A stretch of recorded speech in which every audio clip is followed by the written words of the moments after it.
Welcome to our web exclusive. I'm Mike Montecalvo, along with Eyewitness News analyst Lieutenant General Reginald Centracchio. Got a couple issues to talk about, General. Obviously, one of the big topics out there is Defense Secretary Chuck Hagel stepping down.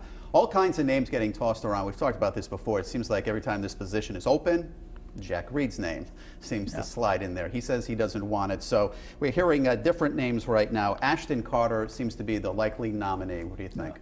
I think certainly has all of the necessary ingredients to be able to become the Secretary of Defense. The one ingredient he doesn't have is he didn't serve in the military, which is not a prerequisite. And in fact, that might be good. He did serve a majority of his time in the Pentagon, looking at ways and means, looking at the think tank approach to it. And so he does have a significant acumen as it relates to the defense system. I think he would do a good job. The problem, if there is one, would be that he needs to absolutely subscribe to the Commander-in-Chief's policy as relates to foreign policy. If there's any divisiveness there, we'll see another search for another Secretary of Defense. All right, stay on that for a second. So you know that the Commander-in-Chief, the President, sets the policy. You go into the job and you say you're going to follow that policy. Now, we really don't know why Chuck Hagel is stepping down, but obviously there were some differences between the two. Why go for the job knowing that you're not going to agree with what he wants to do? You wouldn't, but at the same time, I think we need to realize that the Secretary of Defense serves at the pleasure of the President of the United States, Commander-in-Chief. He also is responsible for the actual execution of the United States military as it relates to foreign policy. When he has commanders in the field, and specifically the Joint Chiefs of Staff, looking at somewhat of a change as it relates to what the President is saying, you're in the middle. If you don't square that away, then you are ineffective in all intents and purposes, and you need to step aside. So you're looking at the President, you're looking at the commanders in the field, specifically the Joint Chiefs, and you're in the middle.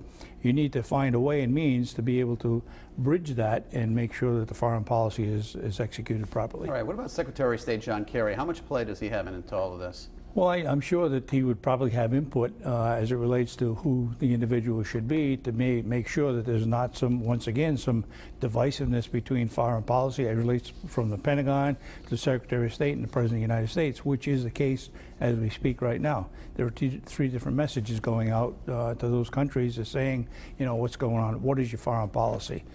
You can't have the Secretary of Defense saying one thing, Secretary saying another, and the President saying something else, and that's exactly where we are right now. All right, let's go back to Ashton Carter for a second. You mentioned he had no experience in the field. Is he basically a numbers cruncher?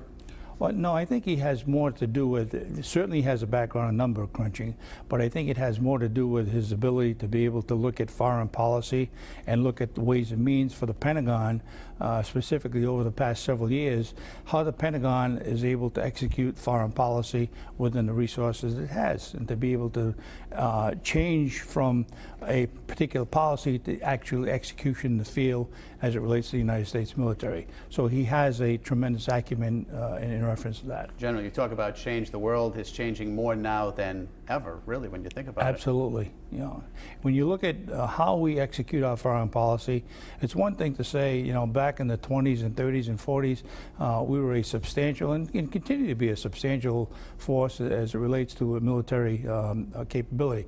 But to execute that capability is really different than it was even 10 years ago. And that's the real challenge as it relates to any administration or any Secretary of Defense, to be able to negotiate the policy and not go beyond the capability of our existing military. One of the things that department's going to have to deal with is the Iranian aircraft from within Iran striking ISIS targets in Iraq. It's confusing, but that is an absolute, and you are extremely right on. When you talk about a foreign country such as Iran entering into an existing war that we're in as it relates to ISIS, without any invitation, they're sending aircraft in from Iran into Iraq, violating to some extent Iraqi airspace, fighting along with the Kurds, and yet they're not part of the coalition. That is a tremendous challenge that we're going to have to face for several years to come. They're doing things on their own.